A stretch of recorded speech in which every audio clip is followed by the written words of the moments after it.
dans ses murs. En cet après-midi d'octobre, Ravenscroft Hall affichait une gaieté étudiée.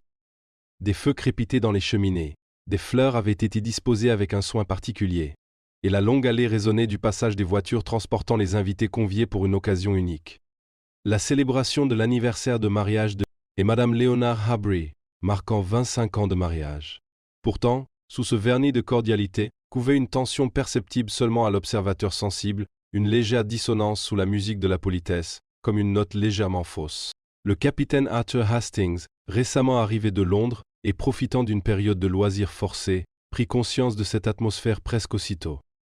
Il se tenait dans le salon à côté de son vieil ami Hercule Poirot, observant les invités réunis avec une curiosité modérée et cette confiance habituelle dans les impressions superficielles qui le distinguaient si souvent du grand détective. « Ah, tout cela semble fort agréable, Poirot », remarqua Hastings en baissant la voix tandis qu'une servante passait avec un plateau de thé.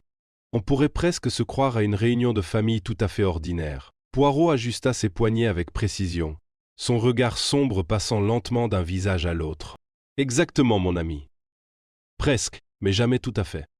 Dans les familles Hastings, on trouve les poisons les plus subtils administrés non pas toujours au corps, mais à l'esprit. » Hastings sourit, habitué aux tournures de phrases dramatiques de Poirot, mais il ressentit une pointe de curiosité.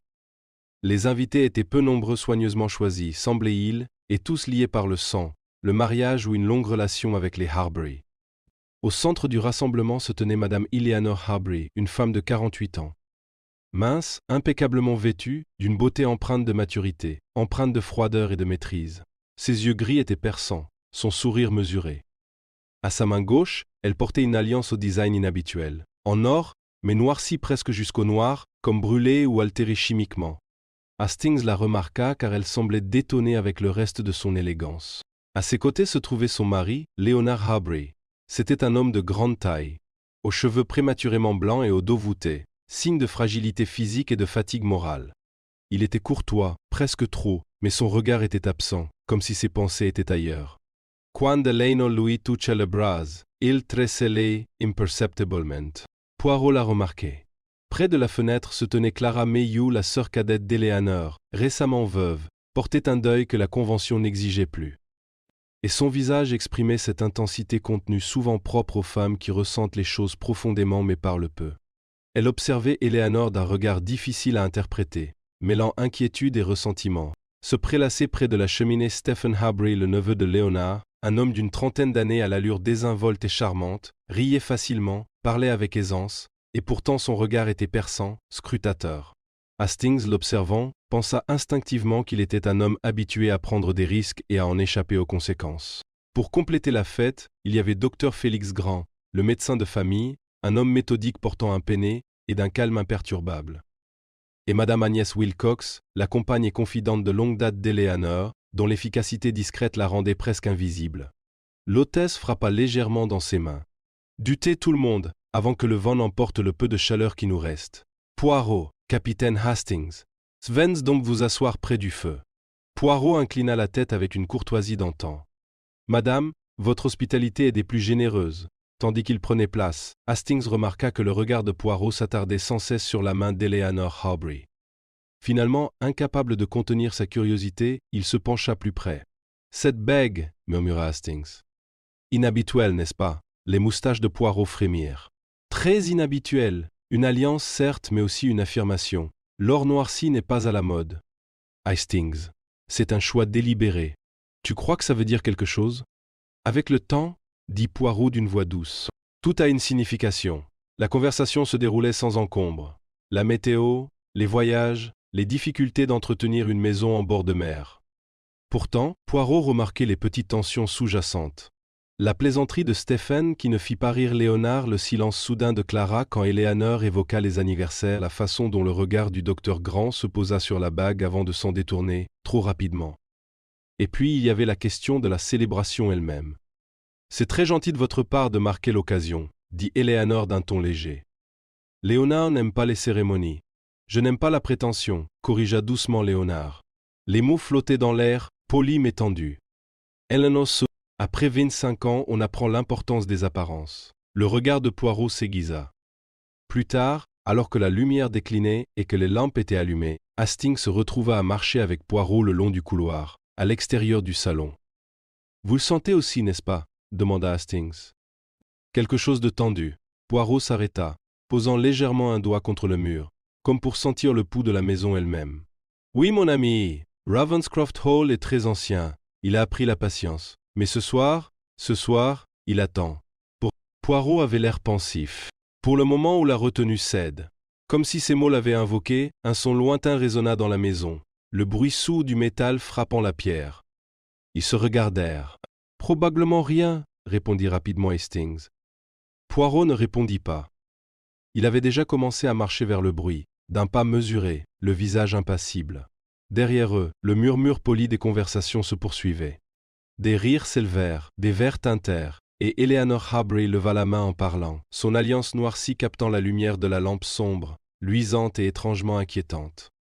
Et quelque part dans Ravenscroft Hall, un mécanisme discret s'était mis en marche, un mécanisme qui allait bientôt transformer une célébration en tragédie et la courtoisie en suspicion. Chapitre 2. Le crime, le bruit qui avait faiblement résonné dans Ravenscroft Hall s'avéra, au premier abord, inoffensif. Un râteau à feu était tombé dans le couloir ouest, déplacé comme l'expliqua Madame Wilcox avec des excuses abondantes par une femme de chambre trop zélée. Les invités acceptèrent l'explication sans difficulté, et le cours de l'après-midi reprit son cours paisible. Pourtant Poirot, malgré une apparente satisfaction, ne se débarrassait pas du malaise qui s'était installé en lui. Il retourna au salon avec Hastings et reprit sa place près du feu, mais son attention était plus aiguisée, à l'affût du moindre changement de ton, de mouvement ou de silence. Quand le thé céda la place au xérès, le crépuscule d'octobre s'était installé pour de bon. Le vent s'engouffrait contre les fenêtres avec insistance, et la mer, invisible à l'œil nu, murmurait d'un grondement sourd et incessant au-delà des falaises. Les lampes diffusaient une douce lumière, projetant des flaques sur le tapis, mais les coins de la pièce semblaient s'enfoncer dans l'ombre, comme si la maison retenait son souffle. Leonard Harbury s'est excusé peu avant 7 heures. « Je trouve l'air étouffant », dit-il en se levant avec une politesse rigide. « Une petite promenade me fera du bien. » Eleanor leva les yeux vers lui. Pendant un instant si bref qu'il aurait facilement pu passer inaperçu, quelque chose passa entre eux, un regard chargé d'une compréhension tacite ou peut-être de résignation. « Prenez votre manteau » dit-elle calmement. « Le vent est vif. » Léonard inclina la tête, prit son manteau sur le dossier de sa chaise et quitta la pièce sans dire un mot de plus. Poirot regarda la porte-ci referma. « Vous remarquerez, murmura-t-il à Hastings, que Madame Harbury ne s'est pas proposée pour l'accompagner. » Hastings haussa les épaules. Rien de bien remarquable. Après 25 ans... Ah, interrompit doucement Poirot. Après 25 ans, soit on marche ensemble, soit on ne marche pas du tout. Les autres s'attardèrent à siroter leur boisson. Stephen proposa une partie de cartes. Clara déclina, prétextant un mal de tête. Le docteur Grant jeta un coup d'œil à sa montre et suggéra de prendre des nouvelles de Léonard plus tard, plus par habitude que par inquiétude. Madame Wilcox partit superviser la préparation du dîner. Eleanor Harbury resta assise, les mains jointes sur les genoux, le corps impassible. Son alliance noircie reposait contre la peau pâle de son doigt, telle une marque délibérée. À 7h30, la première alarme retentit. Cela venait de Clara Mayhew. Elle s'était levée, visiblement dans l'intention de se coucher tôt, et avait franchi les portes-fenêtres pour aller prendre l'air sur la terrasse. Quelques instants plus tard, son cri retentit, perçant, distinct et empreint de terreur. Ils se sont précipités vers elle aussitôt. Leonard Harbury gisait, étendu sur la terrasse en pierre, près de la balustrade basse qui surplombait les pelouses en pente. Son corps était tordu de façon anormale, un bras replié sous lui, l'autre tendu vers l'extérieur comme dans une vaine tentative d'attraper quelque chose d'invisible. Hastings s'agenouilla instinctivement, mais Poirot lui attrapa le bras. « Non, dit-il calmement, nous devons observer avant de déranger. » Le docteur Grant s'avança, gardant son calme professionnel. Il s'agenouilla près de Léonard, posa 2 doigts sur sa nuque, puis se redressa lentement.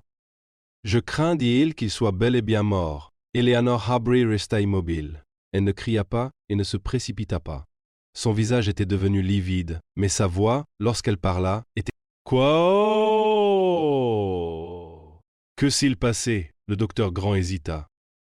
Il n'y a pas de blessure apparente. La chute seule ne semble pas suffisante. Je dois l'examiner de plus près. Mais il y a une odeur, faible, mais indéniable. Poirot s'était déjà agenouillé, prenant soin de ne pas toucher le corps. Il se pencha en avant, inspira délicatement et hocha la tête.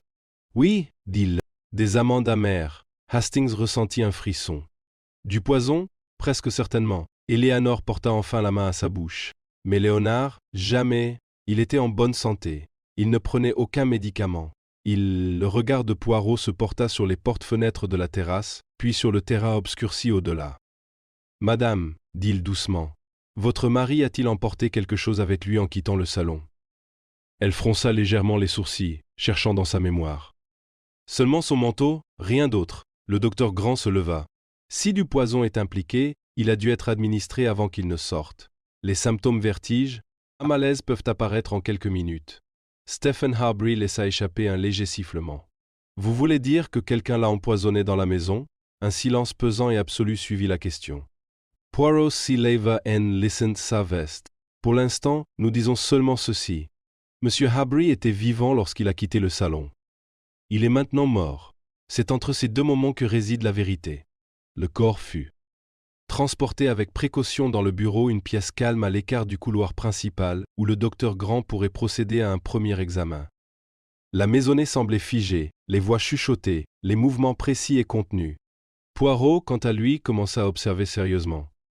Eleanor Harbury était assise seule dans le salon, le regard fixé sur le feu. Poirot s'approcha d'elle discrètement. « Madame, dit-il, je vous présente mes plus sincères condoléances. » Elle inclina la tête. « Merci, monsieur Poirot. Je suppose que c'était inévitable. » Ce mot parut étrange à Hastings. « Pardon » dit Poirot d'une voix douce. Elle sembla se rendre compte de ce qu'elle avait dit et se corrigea aussitôt.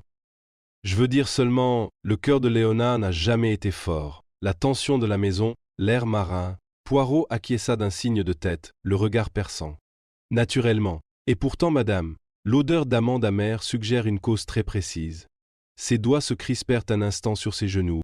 La bague noircie capta de nouveau la lumière. « Dites-moi, poursuivit Poirot, quand avez-vous vu votre mari pour la dernière fois, avant qu'il ne quitte la pièce? » Juste avant la fin du thé. Il a peu parlé. Et a-t-il bu quelque chose après cela? Chéri, je crois, comme les autres. Poirot inclina la tête. Merci, madame. Il est passé à autre chose. Stephen Harbury arpentait les environs de la fenêtre, son agitation à peine dissimulée sous une façade de bravade. C'est de la folie. Mon oncle a été assassiné, ici de tous les endroits. En effet, répondit Poirot. Et pourtant, monsieur Stephen, vous n'avez pas paru surpris lorsque le docteur Grant a parlé de poison. Stephen s'arrêta. Que voulez-vous dire? Simplement, certains hommes réagissent avec choc, d'autres avec réflexion. Vous avez réfléchi. Stephen laissa échapper un petit rire. J'ai vu assez de morts pour savoir qu'on ne pas m'évanouir. Vraiment? Demanda Poirot d'un ton neutre. Dans quelles circonstances? Stephen hésita, puis fit un geste de la main. Des entreprises commerciales à l'étranger, des endroits peu recommandables. Poirot acquiesça, rangeant l'information. Clara Mayhew était dans sa chambre, entourée de Madame Wilcox. Lorsque Poirot lui demanda un mot, elle le reçut pâle et bouleversée. « Je suis sortie juste un instant », a-t-elle dit. « J'avais besoin d'air. Et puis… » « Non !» j'ai crié. « Avez-vous vu quelqu'un d'autre sur la terrasse ?»« Personne. » Poirot inclina la tête. « Merci. » Finalement, il retourna dans le bureau où le docteur Grant était en train d'enlever ses gants. La cause du décès, a déclaré le médecin, est très probablement due au cyanure. Il n'y a pas de blessures externes importantes. Le poison a été ingéré. Le regard de Poirot se porta sur les mains de Léonard. « Docteur, dit-il, qu'en a-t-il de l'alliance ?» Le docteur Grant cligna des yeux. « La bague? Oui, il n'est pas présent. » Hastings examina attentivement la main. L'annulaire était nu. « Mais… » Madame Harbury portait le sien. Léonard portait toujours le sien aussi. Poirot acquiesça. « Et pourtant maintenant il a disparu. » Le docteur Grant fronça les sourcils. « Peut-être qu'il est tombé lors de l'effondrement. » Le regard de Poirot était fixe. « Peut-être. » Il se redressa, lèvres graves. « Mes amis, dit-il doucement, nous ne sommes pas face à un accident, ni à une maladie soudaine, mais à un acte délibéré. Quelqu'un à Ravenscroft Hall a empoisonné Leonard Harbury et lui a retiré son alliance après sa mort. » Hastings sentit le poids du moment s'abattre sur lui. « Et la bague noircie » demanda-t-il doucement. Le regard de Poirot s'assombrit. « Ah, Hastings, cette bague n'est pas un simple ornement, c'est un symbole. Et les symboles, d'après mon expérience, comptent parmi les indices les plus dangereux. » Dehors, le vent se leva, faisant trembler les fenêtres. À l'intérieur, les portes étaient closes, les rideaux tirés, et les habitants de Ravenscroft Hall se sentaient liés par une compréhension tacite et partagée. Personne ne voulait partir. La fête était terminée. L'enquête avait commencé. Chapitre 3, l'arrivée à 9 heures ce soir-là. Ravenscroft Hall avait subi une transformation subtile mais indéniable. Ce qui avait été auparavant un lieu d'hospitalité paisible était désormais, dans l'esprit sinon encore dans la forme, une enceinte close, coupée du monde extérieur, derrière ses murs de pierre et ses falaises battues par les vents. Des lampes brûlaient dans chaque couloir, les portes restaient entr'ouvertes comme si elles hésitaient à se fermer complètement, et les domestiques se déplaçaient avec une précision contenue, née du choc et de la peur. Le corps de Leonard Habry gisait dans le bureau, la porte verrouillée. Un agent de police posté à l'extérieur en attendant l'arrivée des autorités compétentes au lendemain matin. Le village le plus proche se trouvait à plusieurs kilomètres, et la tempête qui se levait le long de la côte rendait tout déplacement impossible jusqu'à l'aube. Il fut convenu, à contre-cœur, mais inévitablement, que tous les présents devaient rester sur place pour la nuit. Le capitaine Hastings, debout au pied de l'escalier principal, ressentit vivement cette sensation qui lui était si familière dans les affaires de Poirot. Cette étrange tension qui suit la prise de conscience qu'un crime a été commis au sein d'un groupe de personnes limité et inévitable. Poirot lui-même se tenait près de la cheminée du salon, les mains jointes, le visage d'une sérénité absolue. Pourtant, Hastings, qui le connaissait bien, y décelait les signes d'une intense activité mentale. L'immobilité, l'écoute attentive, le regard qui semblait transpercer les murs et les visages. « Tout est en place », dit Poirot d'une voix calme. La maison est fermée, les acteurs sont réunis. Maintenant, Hastings, observons. Les autorités locales avaient été prévenues par téléphone une communication instable et grésillante qui n'eut guère le temps de transmettre l'essentiel. L'inspecteur Rowe, de la police du comté, promit d'arriver aux aurores. En attendant, la présence de Poirot, bien conficieuse, conférait une autorité certaine que personne n'osa contester. Madame Wilcox approcha, le visage marqué par les rides, mais empreint de maîtrise. « Monsieur Poirot, la maisonnée souhaite savoir ce que l'on attend d'elle. » Poirot inclina la tête. « Simplement ceci, madame, personne ne quitte la maison, personne n'entre dans le bureau. Et rien, absolument rien ne doit être dérangé. Ordre et patience, s'il vous plaît. » Elle hocha la tête et se retira. Poirot C. Tonovers Hastings. « Venez, nous allons commencer non pas par des questions mais par la compréhension. » Ils parcoururent lentement le rez-de-chaussée, Poirot observant attentivement la disposition de la maison. Ravenscroft Hall s'organisait autour d'un couloir central, desservant le bureau, le salon, la salle à manger et un petit salon donnant sur la mer. Un passage dérobé menait au quartier des domestiques et aux cuisines. La terrasse était accessible aussi bien depuis le salon que depuis le bureau. « Observez, Hastings, dit Poirot en s'arrêtant devant les portes de la terrasse. Monsieur Habry quitte le salon à 7 heures. Il vient ici. Entre ces deux moments, il ingère du cyanure. Qui agirait rapidement, a ajouté Hastings. Exactement. Par conséquent, le poison a dû être administré sous une forme qui pouvait passer inaperçue un liquide, peut-être, ou quelque chose qui se dissout. Ils retournèrent au salon, où Eleanor Habry était assise seule. Les autres s'étaient retirés dans leur chambre ou en petits groupes, comme s'ils cherchaient instinctivement à prendre leur distance les uns des autres. Eleanor se leva lorsqu'ils entrèrent. « Monsieur Poirot, dit-elle, je crois comprendre que vous assistez la police. Pour le moment, madame, je ne soutiens que la vérité. » Elle leur fit signe de s'asseoir. Ensuite, posez les questions que vous devez poser. Poirot la regarda pensivement. Commençons par quelque chose de simple. Votre alliance. Son regard se porta sur sa main. Oui, vous la portiez cet après-midi. Vous la portez maintenant. Pourtant, l'alliance de votre mari a disparu. Elle prit une lente inspiration. Léonard l'a enlevée il y a quelques mois. Hastings leva brusquement les yeux. L'avez-vous enlevé? Oui, il a dit que ça lui irritait la peau. Il le gardait dans son bureau. Poirot hocha la tête, bien que son regard fût perçant. Et l'avez-vous vu là-bas aujourd'hui? Je n'ai pas regardé. Mais vous saviez où il était rangé. Oui. Le regard de Poirot s'attarda un instant sur sa bague l'or noircie, terne mais indubitable. Puis-je vous demander, madame, pourquoi votre bague est noircie? Une légère tension passa sur son visage. Il a été modifié il y a des années. Une affaire personnelle. Personnelle, répéta doucement Poirot. Pourtant, les symboles, madame, sont rarement dénués de sens. Elle n'a rien dit. Poirot s'y leva. Merci, pour l'instant. Dans le couloir, Hastings demanda à voix basse. Croyez-vous qu'elle cache quelque chose? Poirot réfléchit. Elle cache quelque chose. Quant à savoir si c'est de la culpabilité, c'est une autre question. Ils se rendirent ensuite à Stephen Harbury, qui s'était installé dans la salle de billard avec une carafe de whisky. Il les accueillit avec une désinvolture forcée. « Tu viens déjà m'accuser » demanda-t-il d'un ton léger. Poirot esquissa un Soraya. « Pas encore, monsieur. Seulement pour comprendre. » Stephen se resservit un verre.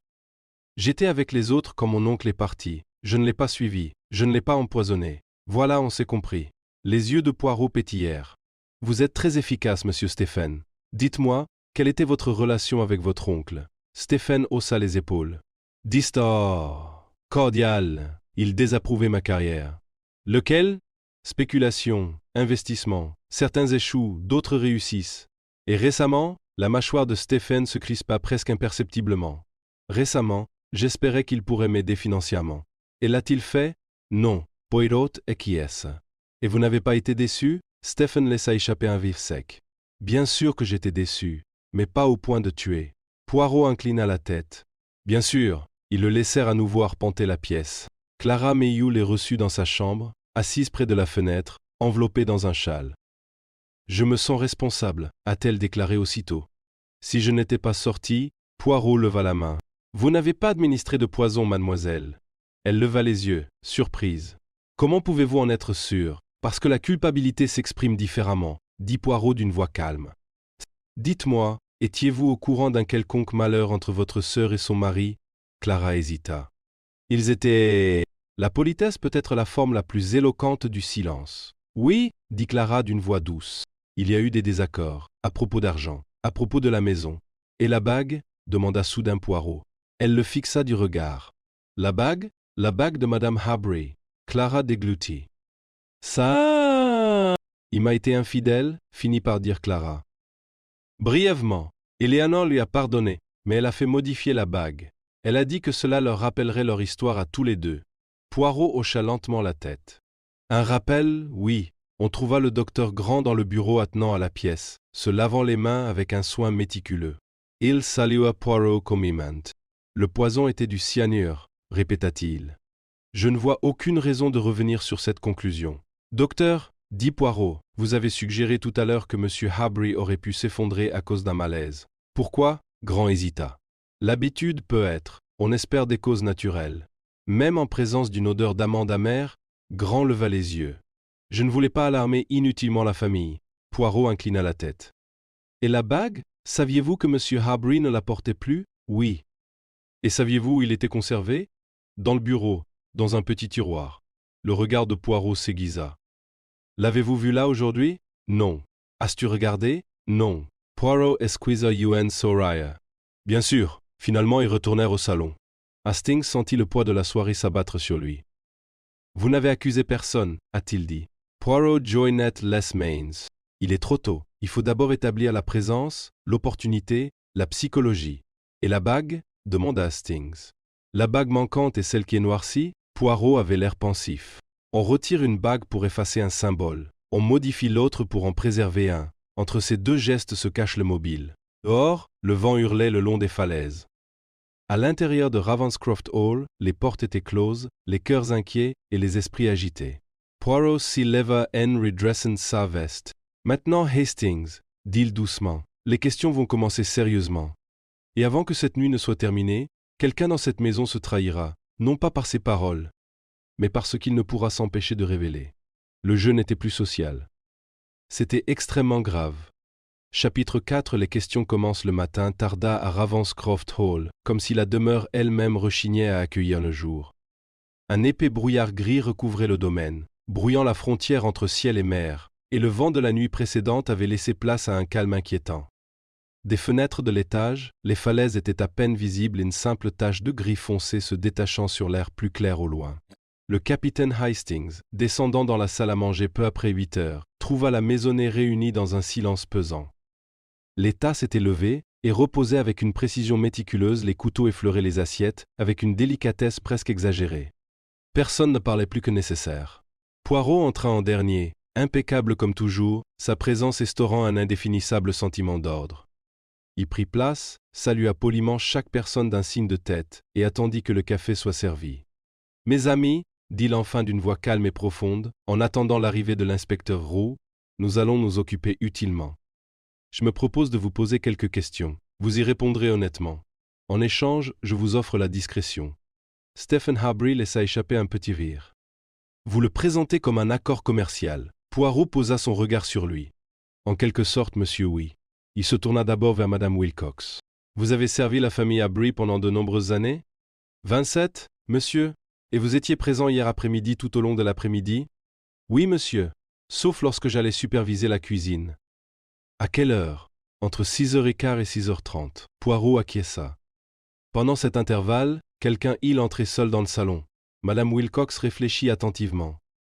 Monsieur Harbury est passé brièvement. Il a pris son manteau sur la chaise. A-t-il pris autre chose? Non, monsieur. Poirot la remercia et se tourna vers les autres. Établissons une chronologie précise. Monsieur Stephen, à quelle heure monsieur Harbury a-t-il quitté le salon? Stephen jeta un coup d'œil à l'horloge de la cheminée. Juste après 7h, peut être 7h10.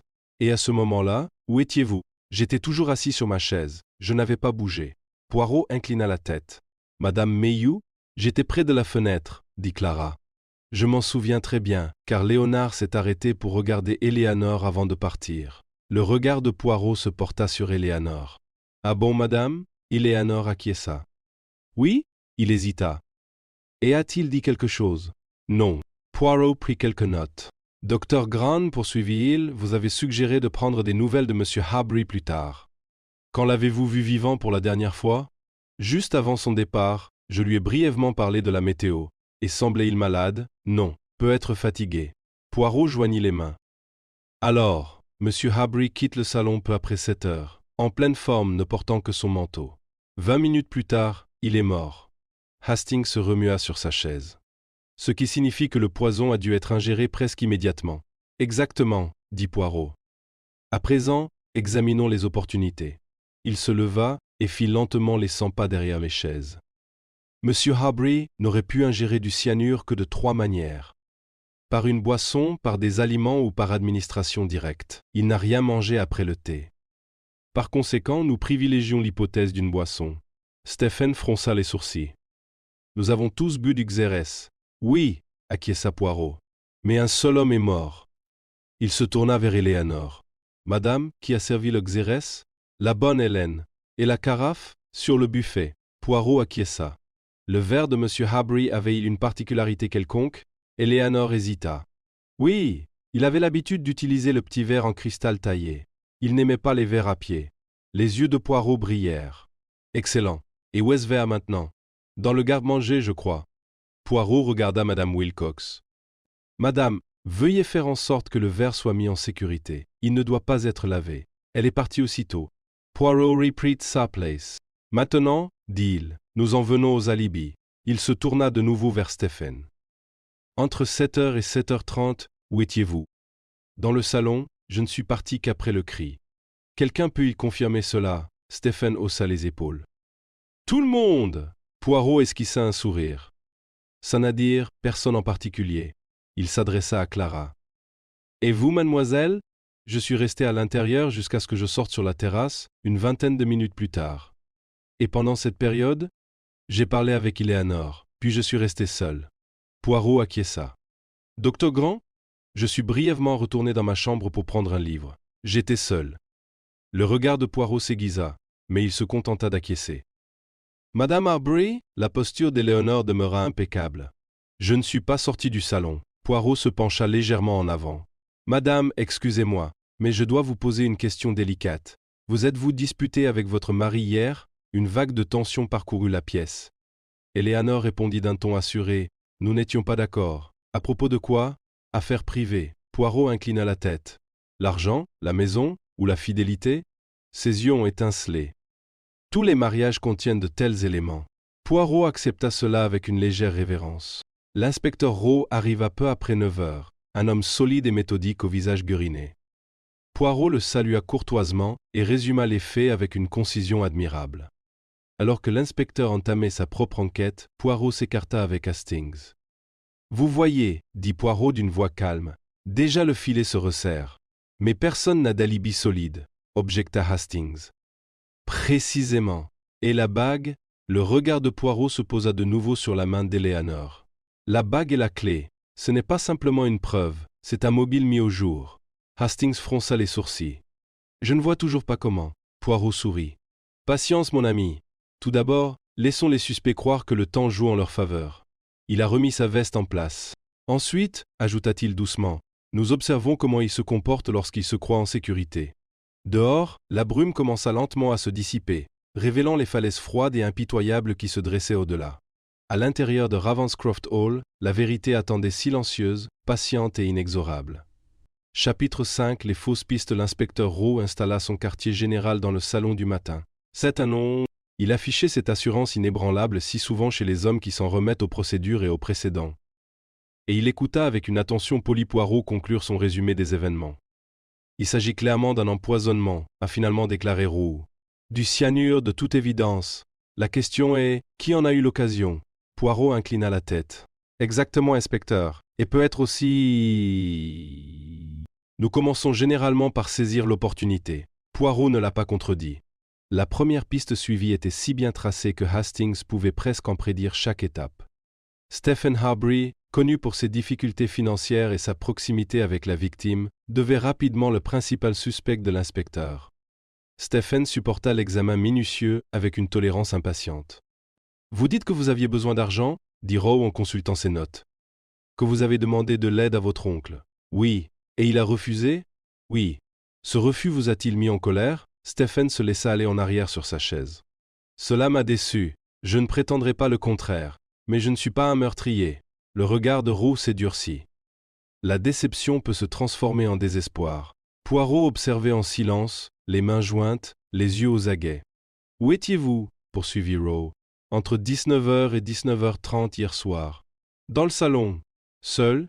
Stephen Hycita. « Pas exactement. D'autres personnes étaient présentes. Mais personne ne vous surveillait spécifiquement. » Stephen serra les mâchoires. « C'est absurde. » Rowe insista. « Avez-vous manipulé la carafe de Xérès ?»« Oui. À un moment donné, je me suis même resservi un verre. » Le regard de Poirot se porta brièvement sur Hastings, puis revint à Stephen.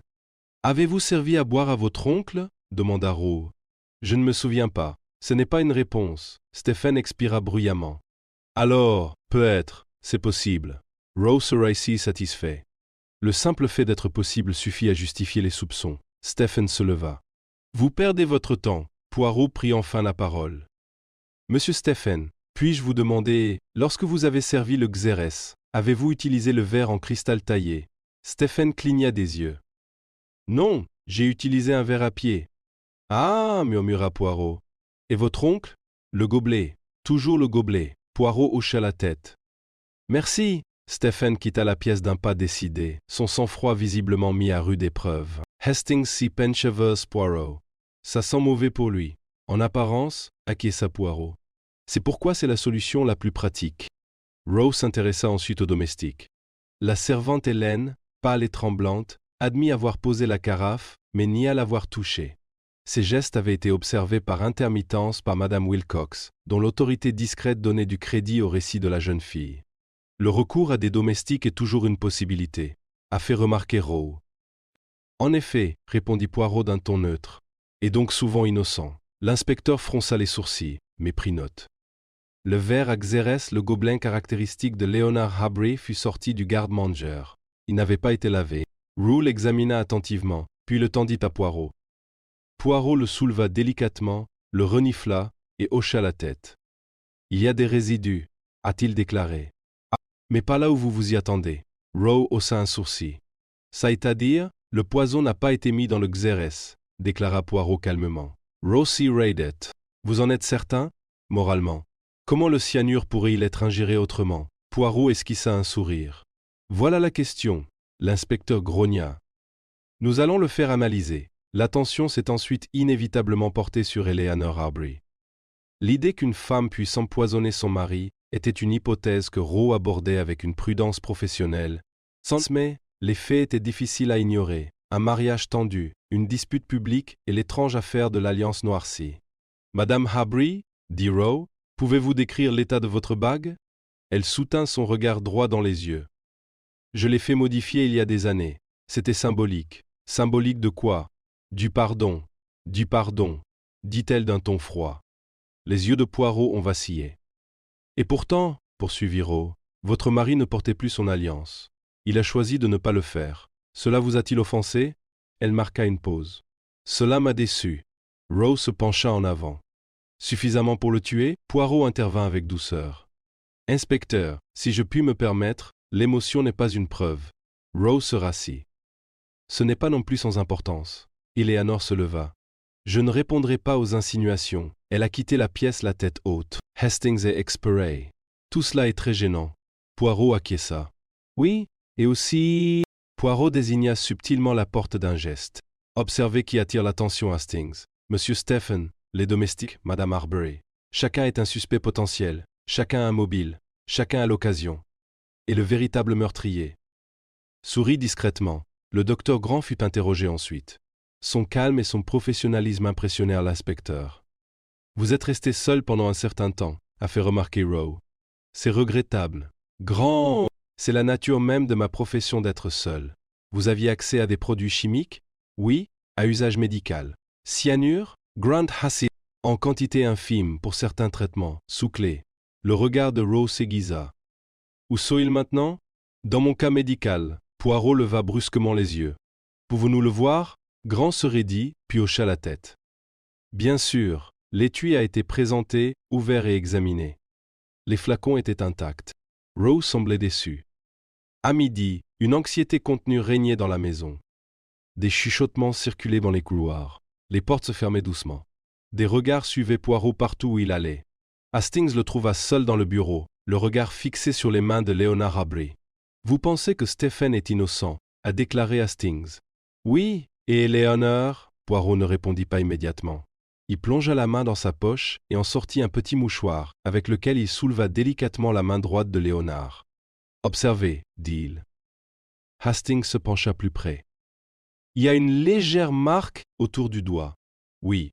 La bague était portée récemment. Elle a été retirée peu avant le décès, mais Eleanor a dit qu'il avait cessé de le porter il y a des mois. » Poirot acquiesça. « Ce qui n'est pas la vérité. Alors elle a menti, concéda Poirot.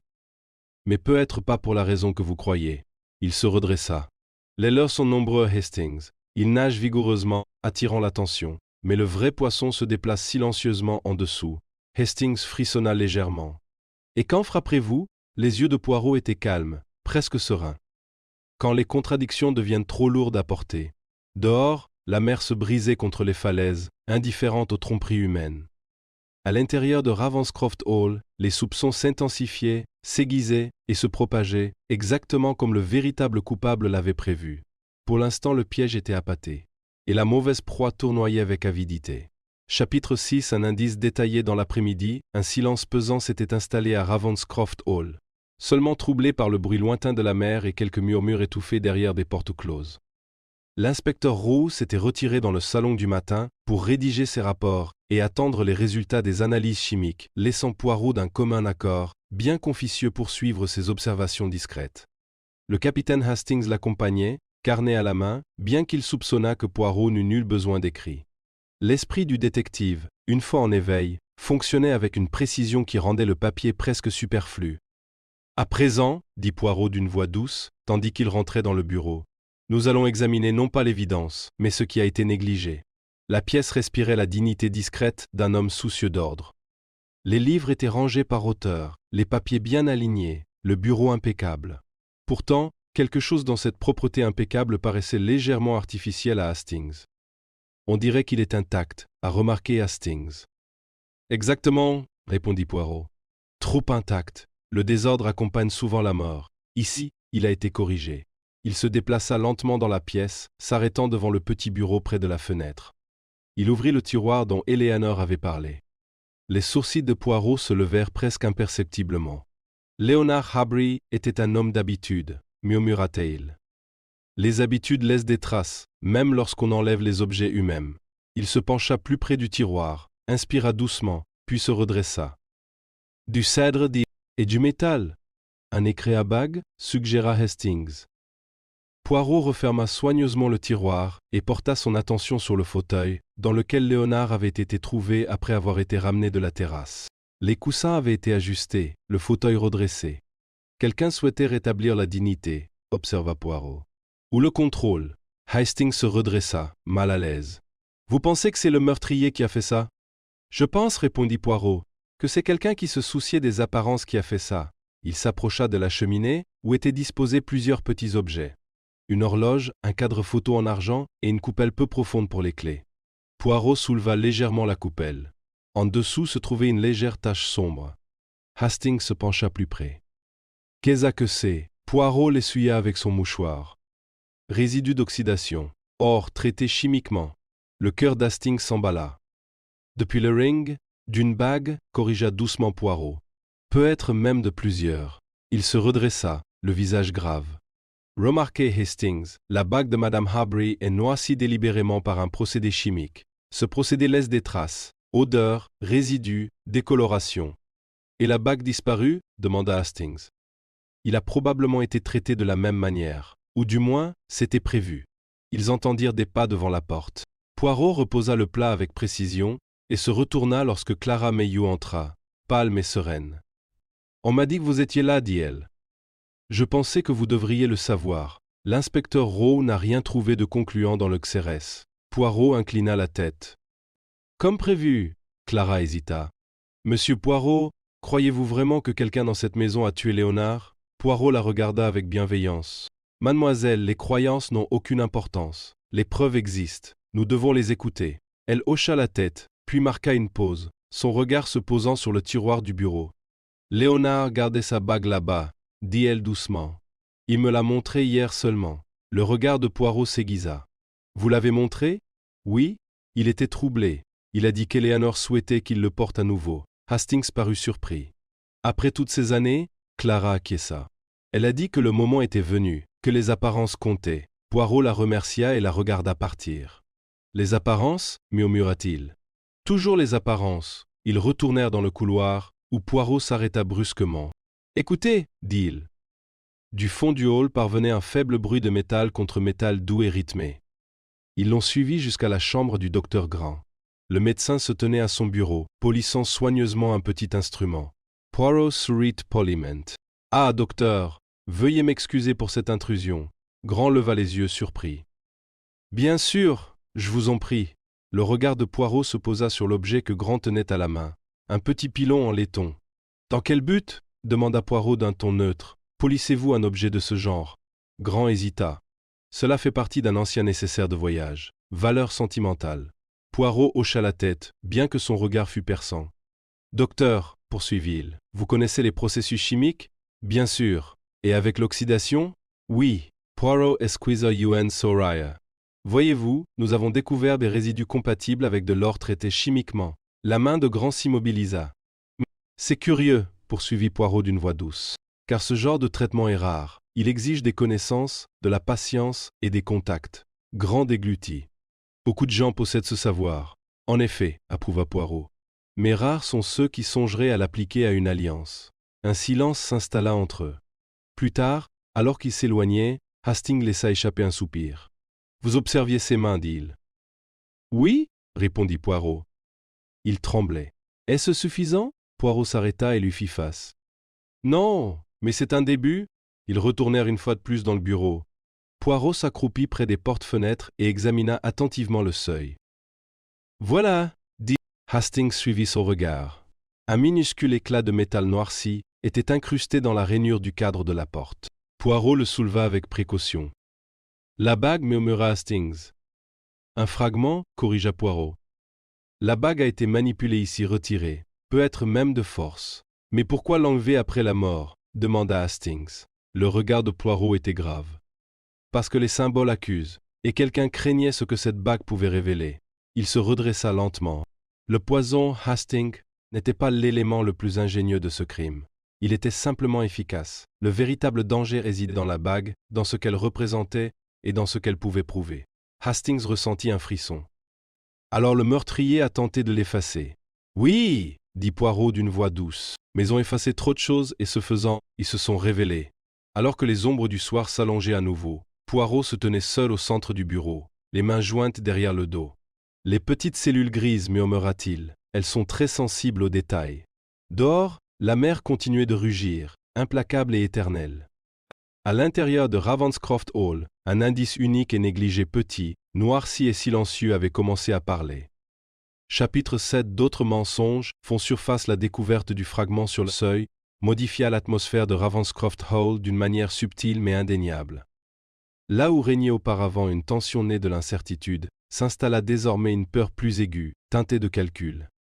Les habitants de la maison se déplaçaient avec plus de précaution, pesaient leurs mots avec plus de précision et évitaient de se croiser du regard avec une attention qui n'échappa pas à Poirot. Le capitaine Hastings, observant ce changement, ressentit un malaise croissant.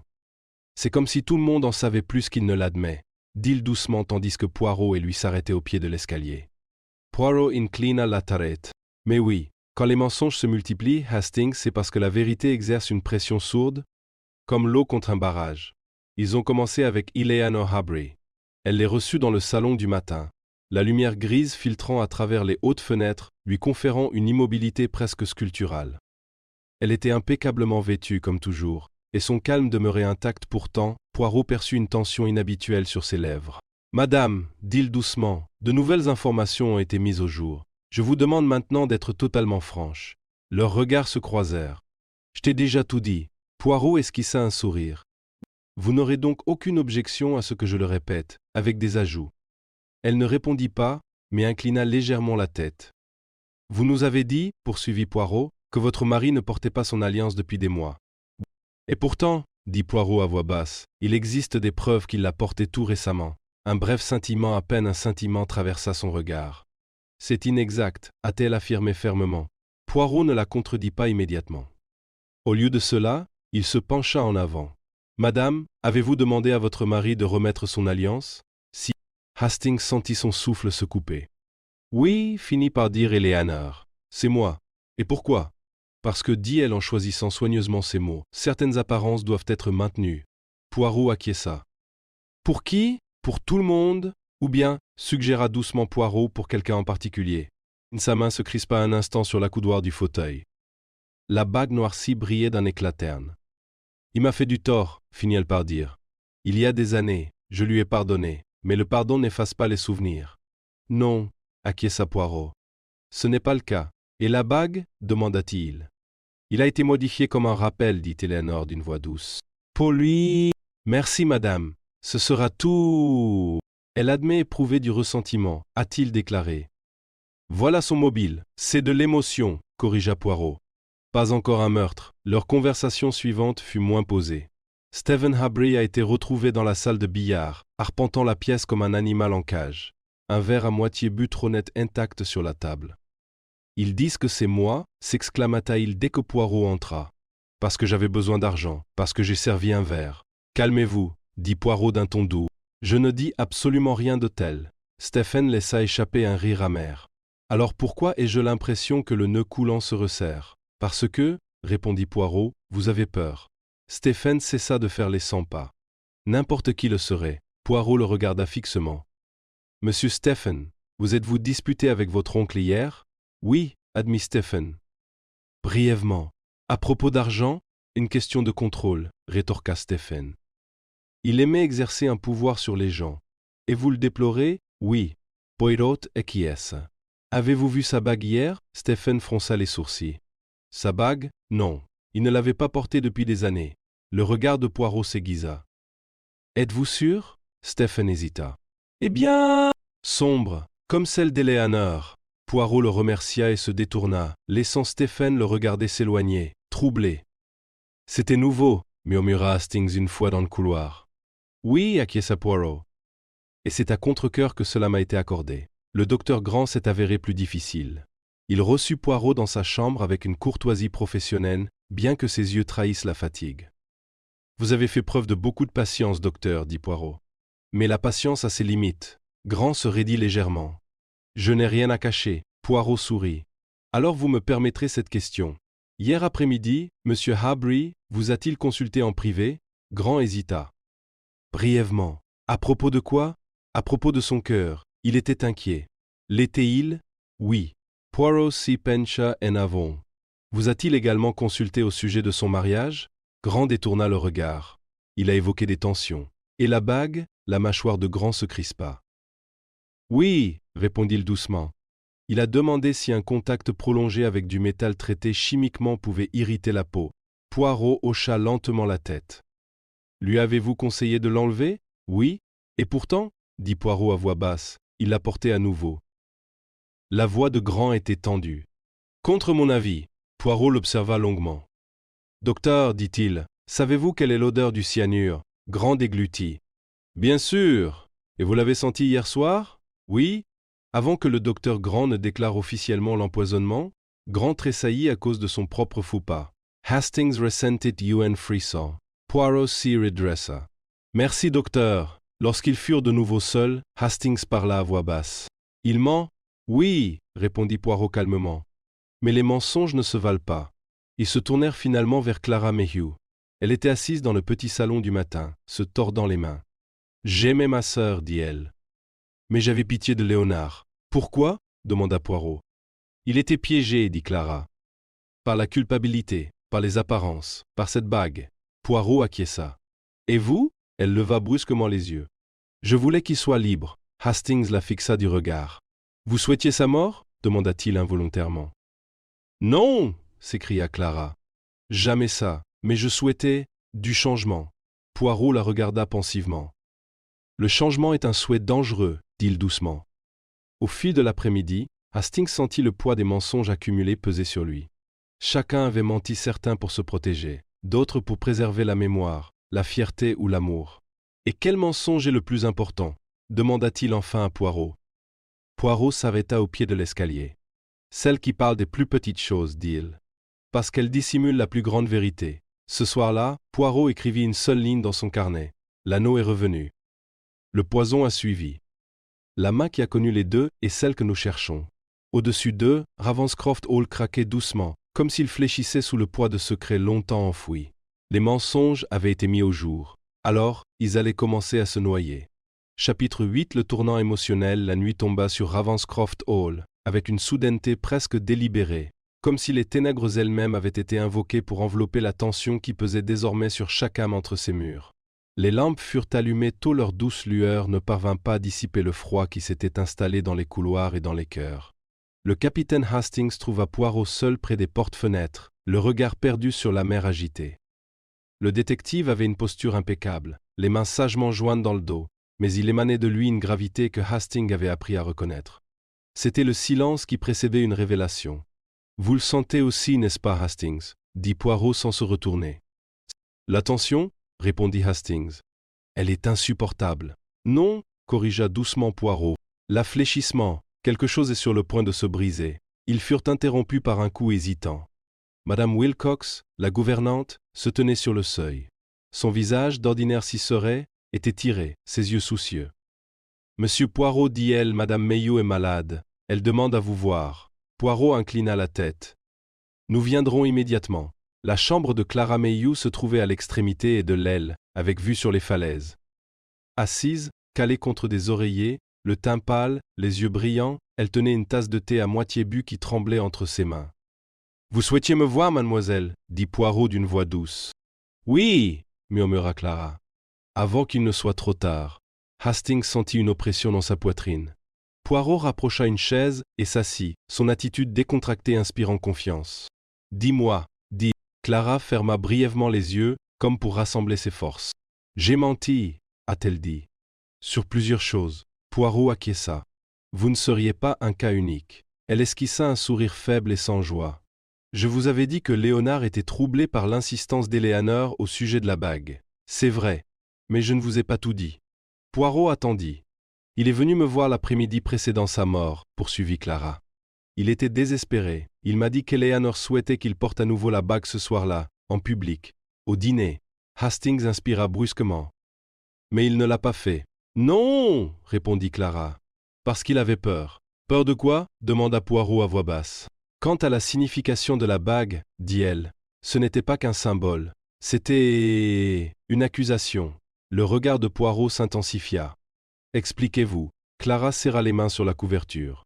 « Il y a des années, dit-elle, Léonard a eu une liaison. Brève, insensée, mais dévastatrice quand Eleanor l'a découverte. Elle lui a pardonné, en apparence, mais elle a modifié la bague par la suite. Elle l'a fait traiter, assombrir, pour qu'elle lui rappelle toujours cette histoire. Poirot acquiesça. Et les autres? D'autres le savaient, dit Clara avec amertume. Parce qu'Eleanor souhaitait qu'il le sache, discrètement, respectueusement. Hastings ressentit un frisson. Une punition déguisée en pardon. Oui, murmura Clara. Léonard a vécu dessous pendant des années. Poirot se pencha légèrement en avant. Et hier? Hier, dit Clara, les larmes aux yeux. Léonard m'a dit qu'il comptait partir. Discrètement. Il avait pris des dispositions. Quitter Ravenscroft Hall, demanda Hastings. Laisse Eleanor, répondit Clara. Poirot resta silencieux un long moment. Et vous? Demanda-t-il enfin. L'avez-vous aidé? Oui, admit Clara. Je l'ai encouragé. Je lui ai dit qu'il méritait la paix. Poirot hocha lentement la tête. Et la bague? Il l'a enlevée cet après-midi-là, dit Clara. Il m'a demandé de le cacher. Je l'ai mis dans le petit tiroir du bureau. Le regard de Poirot s'aiguisa. Qui fut par la suite retrouvé vide. Oui, dit Clara d'une voix faible. Parce qu'Eleanor a constaté sa disparition. Hastings sentit son cœur battre la chamade. Vous êtes en train de dire qu'Eleanor savait que Léonard avait l'intention de la quitter, dit Clara, et que la bague, son symbole de pouvoir, lui avait été prise. Poirot se leva discrètement. Avez-vous prévenu quelqu'un d'autre? Demanda-t-il. Clara secoua la tête. Non, j'avais peur. Poirot inclina gravement la tête.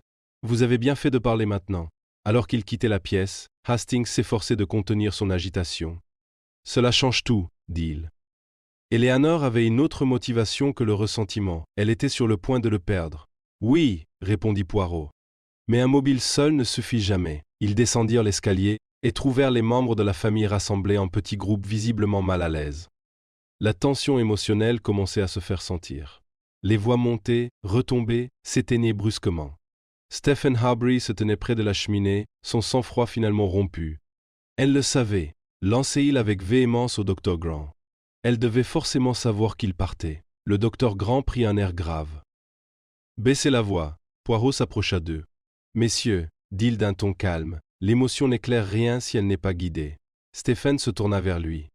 Alors guide-nous. Tout le monde chuchote, tout le monde cache quelque chose. Poirot le regarda fixement. Oui, dit-il. Vous y compris? Stephen se raidit. Que voulez-vous dire?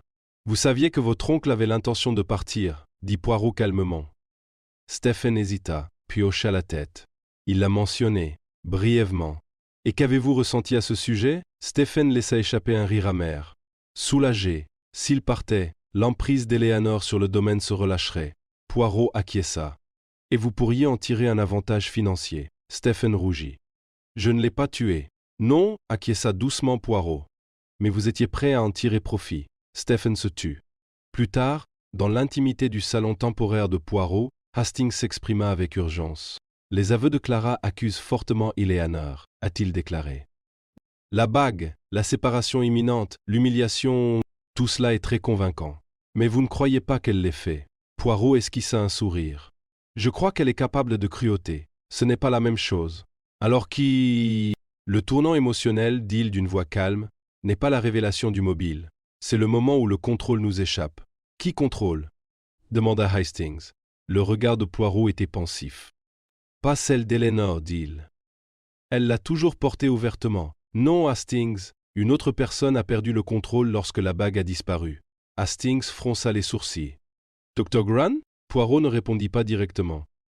Au lieu de cela, il plongea la main dans sa poche et en sortit le petit fragment noirci. La bague a été retirée, dit-il doucement. Manipulée, examinée, traitée, rendue ou du moins, on a tenté de la rendre.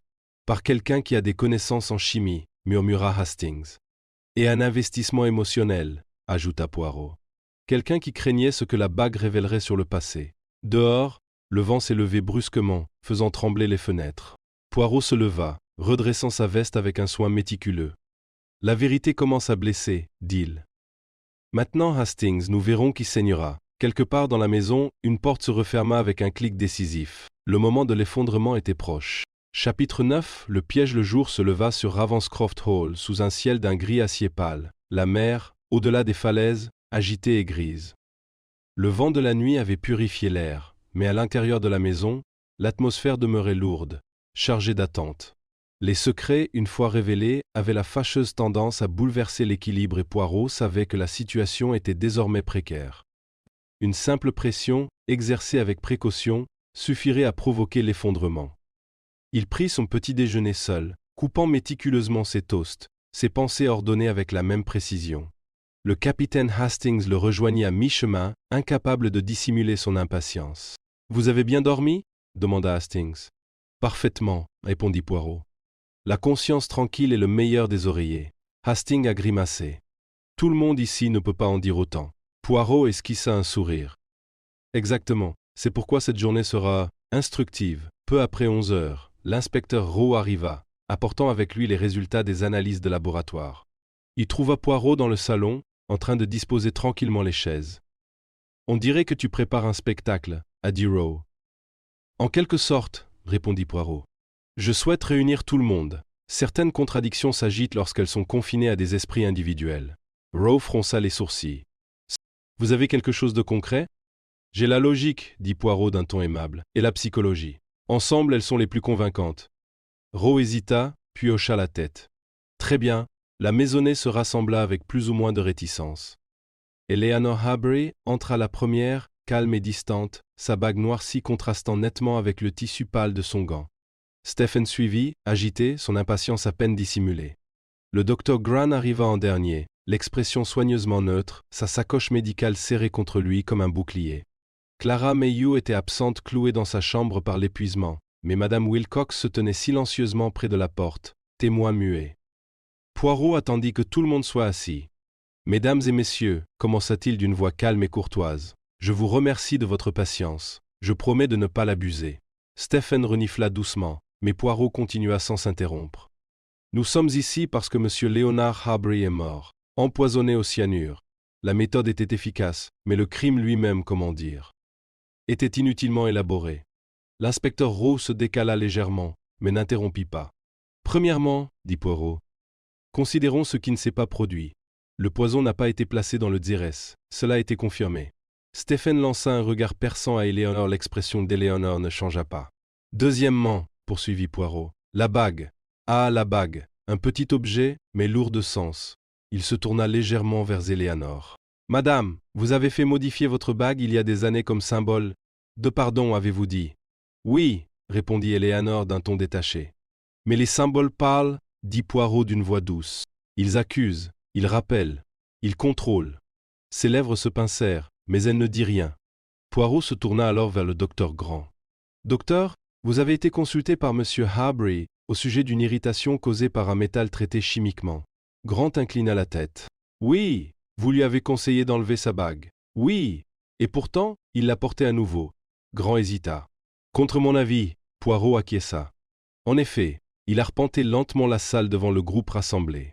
Hier après-midi, a-t-il dit, la bague a été enlevée et cachée. Plus tard, on s'est aperçu qu'elle avait disparu. Cette découverte a causé de la détresse. Son regard se porta brièvement sur le docteur Grant. « Maintenant, dit Poirot, j'aimerais poser une question. Qui, dans cette pièce, savait trois choses? Premièrement, que la bague avait été modifiée chimiquement. Deuxièmement, que le cyanure pouvait réagir dangereusement avec un tel traitement. Et troisièmement, que M. Harbury avait l'intention de porter ou d'être forcé de porter à nouveau la bague ce soir-là. » Un silence s'installa. Stephen se remua, mal à l'aise. Le regard d'Eleanor demeurait fixe. La main du docteur Grant se crispa sur son sac. Poirot s'arrêta de marcher. « Docteur, dit-il doucement, vous êtes un homme de science. Vous savez que le cyanure est volatile, qu'il dégage des vapeurs détectables par ceux qui connaissent son odeur. » La voix de Grant était tendue. « Oui? Et vous l'avez senti ?» poursuivit Poirot. Avant même d'examiner le corps, le visage de Grant se décolora. « C'était un lapsus, » dit Poirot avec bienveillance. « Un petit lapsus, mais les petits détails comptent. » L'inspecteur Rowe se pencha en avant. « Dr. Grant ?» Poirot leva la main. « Encore un instant, inspecteur. » Il se retourna vers le groupe. « Le piège, dit Poirot d'une voix calme, n'est pas physique, il est émotionnel. » Il regarda droit dans les yeux le docteur Grant. « Vous avez pris soin d'Eleanor ?» dit Poirot. « Pendant des années, Eleanor perdit son sang-froid. »« C'est absurde. »« Non, répondit Poirot.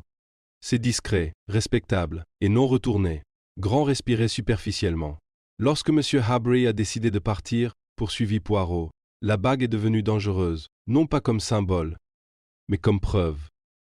Preuve d'une humiliation prolongée, d'une cruauté psychologique. Une preuve dont on pourrait parler, peut-être même publiquement. La voix de Grant tremblait. Vous n'avez aucune preuve. Poirot esquissa un sourire. La preuve est une question d'assemblée. Il plongea la main dans sa poche et en sortit le fragment noirci. Ce fragment a été trouvé au seuil, a-t-il déclaré. Là où la bague a été manipulée, tordue, cassée, Grant le fixa du regard. Le cyanure, expliqua Poirot, n'avait pas été appliqué à une boisson, mais à la bague elle-même. C'est une quantité infime. Lorsque M. Harbury la passa à son doigt, la réaction chimique chaleur, humidité libéra les vapeurs. Il les inhala. La mort fut instantanée. Un murmure d'étonnement collectif parcourut la pièce. C'était élégant, poursuivit Poirot. Et cruel. Un châtiment infligé par le biais même du symbole du contrôle. L'inspecteur Roux se leva. Docteur Grant se leva brusquement, son sang-froid finalement brisé. Je voulais seulement lui faire peur, s'écria-t-il. Qu'il refuse de le porter, pour la protéger. Eleanor se tourna lentement vers lui, l'horreur l'envahissant. Tu l'as tué, murmura-t-elle. Les épaules de Grant s'affaissèrent. Je t'aimais, dit-il d'une voix rauque. Je ne pouvais pas supporter de le voir t'humilier, puis partir. La voix de Poirot était douce, mais implacable. Vous ne l'avez pas protégée, docteur, vous l'avez détruite. L'inspecteur Roux s'avança et posa la main sur le bras de Grant. C'est fini, a-t-il dit. Tandis que Grant était emmené, la pièce sembla expirer. Eleanor se laissa retomber dans son fauteuil, le visage blême. Hastings regarda Poirot, visiblement ébranlé. C'est toi qui as tendu le piège, dit-il doucement. Poirot acquiesce. Je n'ai fait qu'inviter la vérité à parler. Dehors, la mer s'écrasait à nouveau contre les falaises. À l'intérieur de Ravenscroft Hall, le meurtrier avait été démasqué, non par la force, mais par la pression silencieuse et inexorable des petites cellules grises. Le piège s'était refermé. Chapitre 10. La révélation. Le soleil de l'après-midi, pâle et oblique, inondait le bureau de Ravenscroft Hall de ses rayons, révélant l'ordre impeccable de la pièce et projetant de longues ombres qui semblaient refléter le poids des secrets désormais mis à nu. Le capitaine Hastings, encore troublé par les révélations du matin, observait Poirot avec un mélange d'admiration et de respect. Le calme imperturbable du détective belge dissimulait la finesse de son intelligence et le travail minutieux de décryptage des faiblesses humaines qui les avait menés à cet instant. Poirot se tenait près des portes-fenêtres, les mains jointes derrière le dos, observant la maisonnée réunie. Eleanor Harbury était assise près de lui, sa bague noircie scintillant faiblement au soleil, témoin silencieux des événements tragiques de la veille. Stephen Harbury, appuyé contre la cheminée, était agité, mais apaisé, tandis que Clara Mayhew, visiblement épuisée mais soulagée que la vérité ait enfin éclaté, était plongée dans ses pensées. L'inspecteur Roux, carnet fermé, restait là, observant la scène avec un mélange de satisfaction professionnelle et de perplexité persistante. Poirot commença d'un ton posé, sa voix mesurée et précise, mais empreinte du poids de l'inévitabilité. « Mesdames et messieurs, commença-t-il, nous sommes arrivés au moment où il faut démêler, fil après fil, l'écheveau complexe de mensonges et de secrets. Examinons les faits simples et indéniables. » Il marqua une pause, laissant ses paroles faire leur chemin, puis reprit. Hier soir, Leonard Harbury a été retrouvé mort dans son bureau. Cause du décès, empoisonnement au cyanure. On pourrait immédiatement supposer qu'un tel poison aurait été administré de façon classique, par exemple par voie alimentaire. Or, comme nous l'avons constaté, le xérès était intact. Rien de ce qu'a ingéré M. Harbury ne contenait de poison. Dès lors, une question se pose. Comment ce meurtre a-t-il pu avoir lieu? Hastings se pencha instinctivement en avant. La réponse, poursuivit Poirot, se trouve dans un objet qui est à la fois symbole et instrument. L'alliance, altérée, noircie, imprégnée de résidus chimiques. Lorsque M. Harbury l'a remis à son doigt, l'interaction du métal, de l'humidité et du produit chimique provoqua la libération de vapeurs de cyanure, qu'il inhala. La mort fut rapide, presque instantanée. Ingénieux dans sa méthode, mais tragiquement cruel dans son intention. Un silence s'installa. Même la mer déchaînée au loin sembla s'immobiliser. Le regard de Poirot parcourut la pièce, s'arrêtant finalement sur le docteur Grant, dont la posture était raide et le visage pâle. « Docteur Grant, dit Poirot, vous êtes un homme de science d'ordre. Vous connaissiez les propriétés du cyanure, des métaux traités chimiquement. Vous compreniez aussi la dynamique émotionnelle de cette maison et en particulier le lien entre Eleanor Aubrey et Leonard Aubrey. Vous craignez que si Léonard était autorisé à porter à nouveau la bague, son symbolisme ne révèle des vérités qu'il valait mieux laisser cachées. Vous avez agi. Grand serra les mâchoires. Je l'ai fait pour la protéger, dit-il d'une voix rauque. Pour la protéger murmura Eleanor, l'horreur dans les yeux. Oui, dit Grand, la voix brisée. Je ne pouvais pas lui permettre de t'humilier à nouveau, ni de partir en te laissant dans la honte. Je voulais seulement lui faire peur. Poirot secoua légèrement la tête, un léger sourire de regret amer effleurant ses lèvres. Docteur, la peur ne suffit pas à guider vos actions. Votre amour inavoué, secret vous a conduit à commettre un crime. Vous avez empoisonné non pas une boisson, ni un aliment, mais une bague qui symbolisait le contrôle. Le souvenir et l'accusation. L'objet même censé apaiser les transgressions passées est devenu votre instrument de destruction. Le visage d'Eleanor était blême, ses mains tremblaient. Stephen Aubrey avait les yeux écarquillés d'incrédulité. Clara Mayhew fixait la bague noircie, la compréhension lui apparaissant enfin pleinement. Poirot s'approcha, sa voix plus douce. « Et pourtant, dit-il, votre plan était imparfait. Un petit fragment de la bague subsistait. Des traces de traitement chimique étaient détectables, le déroulement des événements avait été observé. De petites incohérences, en apparence insignifiantes, vous ont trahi. Le fragment sur le seuil, l'odeur subtile, le fait que Léonard ait remis la bague malgré ses avertissements, tout cela vous désignait inexorablement. Les neurones ne se trompent jamais lorsqu'ils sont guidés par la logique, l'observation et la psychologie humaine. L'inspecteur Rowe s'avança, ferme et décisif. « Dr. Grant, dit-il, vous êtes en état d'arrestation pour le meurtre de Leonard Aubrey. » Les épaules de Grant s'affaissèrent. Il hocha faiblement la tête, le poids de la culpabilité finissant par avoir raison du vernis de calme qu'il avait maintenu. Poirot se tourna vers les autres. « Ce crime, dit-il, a été conçu sous l'effet de l'émotion, mais exécuté avec calcul. Le mobile était un amour inavoué, une peur inexprimée et le désir de protéger une femme d'un danger perçu. Les moyens étaient élégants, précis et tragiquement erronés. Et la leçon est la suivante. Même le plan le plus minutieux ne résiste pas à l'examen lorsque le comportement humain, les plus petits gestes, les infimes incohérences trahit une intention. Hastings, encore sous le choc de cette révélation, murmura. Depuis le début, c'était la bague et l'amour caché en dessous. Poirot inclina la tête. Exactement, Hastings. Les humains sont les plus honnêtes lorsqu'ils croient n'être observés. Ils laissent des traces, non par de grands gestes, mais par des détails insignifiants. Une marque sur un bureau, une trace sur une surface, une main tremblante sous la contrainte. Ce sont les murmures de la vérité. Eleanor, toujours assise, murmura presque pour elle-même. Il m'aimait, et pourtant il l'a tué pour me protéger. Exactement, répondit Poirot d'une voix douce. L'amour mal placé peut être aussi mortel que la haine. Et ici, à Ravenscroft Hall, cela s'est avéré vrai. Hastings jeta un coup d'œil à Poirot. Et maintenant, le regard de Poirot se porta sur les hautes fenêtres, sur les falaises et la mer agitée au-delà. À présent, dit-il avec une sérénité définitive, la justice, tempérée par la compréhension, doit suivre son cours. Et la maison, qui a longtemps abrité des murmures et des demi-vérités, peut recommencer à respirer. Le bureau était plongé dans un silence absolu, hormis le léger craquement du parquet et le lointain fracas des vagues. La vérité, élégante, précise et inévitable, avait été révélée. Et dans ce silence, Poirot s'accorda un instant de douce satisfaction. Ces petites cellules grises avaient triomphé, une fois de plus, de la ruse et des passions secrètes des hommes. La tragédie de Ravenscroft Hall fut enfin révélée. Et bien que la tristesse persistât, le mystère lui-même fut résolu, comme il se devait. Chapitre 11. La réflexion, le silence était retombé dans la maison. Dehors, la mer poursuivait son assaut incessant contre les falaises, indifférente aux turbulences qui agitaient Ravenscroft Hall. À l'intérieur, les échos des révélations du matin persistaient dans les couloirs, mais la vie ou ce qui en tenait lieu reprenait peu à peu un semblant d'ordre. Hastings trouva Poirot dans le petit salon, assis près de la fenêtre. Le Belge avait une posture impeccable, les mains jointes avec soin, le regard à la fois distant et déterminé, comme si les événements des 2 derniers jours étaient analysés, pesés et mémorisés dans son extraordinaire mémoire.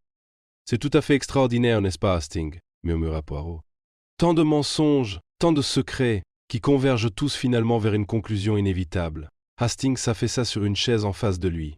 « Je n'arrive toujours pas à y croire. Dr. Grant, il l'aimait. Et pourtant, il a tué Léonard pour la protéger de... Quoi? De la honte? De la déception? » Poirot acquiesça lentement. « Oui, mon ami, mais réfléchissez. Les émotions humaines sont rarement simples. L'amour peut être à la fois un refuge, une arme et une prison. L'affection du docteur Grant, contenue, inavouée, était devenue un piège dont même lui ne pouvait s'échapper. Il n'a pas agi par haine, mais par peur et par dévouement. Et la loi doit juger les conséquences des actes, et non les seules intentions. Hastings fronça les sourcils. Cela semble terriblement triste. Tout cela. La tristesse accompagne inévitablement la compréhension. Hastings, répondit doucement Poirot. Le cœur humain est plein de contradictions. Compassion, ressentiment, peur, orgueil, elles cohabitent dans une même âme, parfois paisiblement, parfois tragiquement. Il désigna la bague noircie, désormais rangée dans un petit coffret sur la table. Les objets aussi ont un poids. Cette bague n'était pas qu'un simple ornement. Elle était chargée de souvenirs, d'accusations et de pouvoir. Lorsqu'elle changeait de main, même brièvement, elle en disait plus que les mots. Les petits objets, en apparence insignifiants, sont souvent les plus éloquents. Hastings hocha lentement la tête, s'efforçant de saisir la profondeur de la réflexion de Poirot. Et pourtant, vous l'avez résolu calmement, méthodiquement. Malgré tous les mensonges, toutes les tromperies, Poirot esquissa un léger sourire. Les petites cellules grises, Hastings. L'observation, la déduction et la patience. La vérité finit toujours par se manifester si l'on attend assez longtemps, si l'on écoute attentivement et si l'on remarque ce que les autres ne voient pas. Elle se cache dans les détails, les gestes, les contradictions entre les paroles et les actes. Et surtout, elle se trouve au plus profond du cœur humain. S'y marqua une pause, laissant ses paroles faire leur chemin. Le poids de la tragédie, l'élégance du crime, la précision de sa révélation, tout semblait se déposer autour d'eux comme le calme après l'orage. « Pensez-vous qu'Eleanor se remettra de cela » demanda Hastings à voix basse. Le regard de Poirot était lointain, pensif. « Elle endurera, mon ami, non sans chagrin, non sans réflexion. Mais elle endurera. Elle doit concilier l'affection, la trahison et les limites du contrôle humain. Et peut-être, avec le temps, comprendra-t-elle qu'on ne peut gouverner le cœur d'autrui, ni empêcher entièrement le cours du destin. » Hastings soupira. « Et Clara, Stephen » Clara, dit Poirot, est sincère dans ses émotions. Elle témoignera de la vérité sans corruption, même si la douleur persiste. Stephen, eh bien la leçon qu'il doit prendre est celle de la retenue et de l'observation. Il doit comprendre que les motivations sont complexes et les apparences trompeuses. Poirot se leva, ajustant sa veste avec une méticulosité extrême. Et moi, Hastings, je ne fais que faciliter la révélation. Je ne juge pas, j'observe, j'analyse et je guide la vérité vers la lumière. Hastings esquissa un sourire.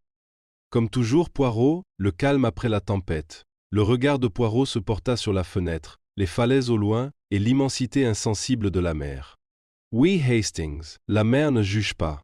Elle endure tout simplement comme nous. Le mystère est résolu, mais les échos des passions humaines persistent. Il faut observer, il faut réfléchir, et surtout, rester vigilant aux signes subtils qui murmurent ce que le cœur dissimule. Il se tourna vers Hastings, les yeux brillants de la sérénité d'une mission accomplie. Et maintenant, mon ami, nous laissons Ravenscroft Hall à son propre rythme, à sa propre guérison. Les petites cellules grises ont parlé, les coupables sont démasqués, et la vérité est éternelle. Hastings se leva et suivit Poirot jusqu'à la porte. Dehors, le vent portait une légère odeur de mer, et les falaises se dressaient, immuables, imposantes, intemporelles. À l'intérieur, la maison allait lentement expirer, libérant la tension, les secrets et les échos de la tragédie. Poirot, comme toujours, était un observateur serein de l'humanité, un gardien de l'ordre au milieu du chaos, et un exemple parfait du pouvoir de l'intellect, de la patience et d'une perception subtile. Et tandis qu'il quittait Ravenscroft Hall, Hastings ne put s'empêcher de penser que, malgré toute sa tristesse, l'histoire avait été racontée avec la clarté, la précision et l'élégance dignes d'Hercule Poirot lui-même.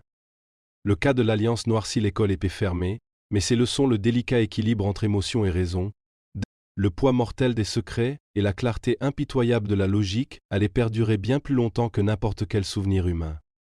Les petites cellules grises avaient triomphé une fois de plus. Chapitre 12. Le calme après la tempête dans les jours qui suivirent l'arrestation du docteur Grant. S'était imprégné d'une atmosphère étrange et pesante.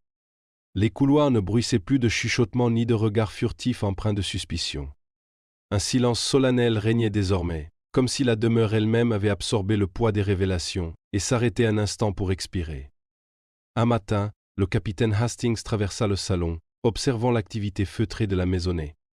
Madame Wilcox s'affairait avec efficacité époussetant et rangeant les chaises, le visage fatigué mais serein. Eleanor Harbury était assise près de la fenêtre, la faible lumière adoucissant les traits de chagrin de son visage. Clara Mayhew, encore marquée par la souffrance de ses aveux et leurs conséquences, cousin tranquillement à une petite table. Hastings trouva Poirot debout devant la cheminée, les mains jointes derrière le dos, le regard perdu dans les flammes vacillantes. Son expression était indéchiffrable, toujours aussi calme, mais l'esprit du détective était manifestement loin d'être inactif. « C'est curieux, dit doucement Hastings, comme la maison semble vide maintenant et pourtant pleine d'échos. » Poirot inclina la tête.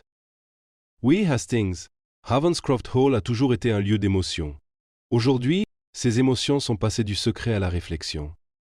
Le silence parle désormais là où les mots ont jadis échoué. » Hastings le rejoignit près de la fenêtre, qui surplombait les falaises et la mer agitée en contrebas.